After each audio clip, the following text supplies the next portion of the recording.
Today's pronunciation lesson is contrasting the sounds e and ah. First, I will use each sound in a word.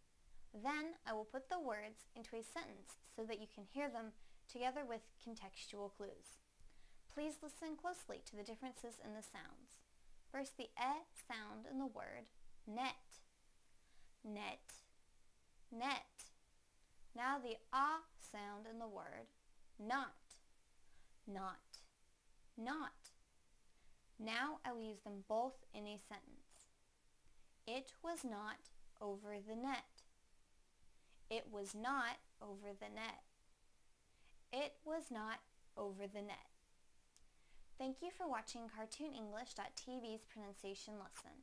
Come visit our website for free lessons, games, and chat. Bye!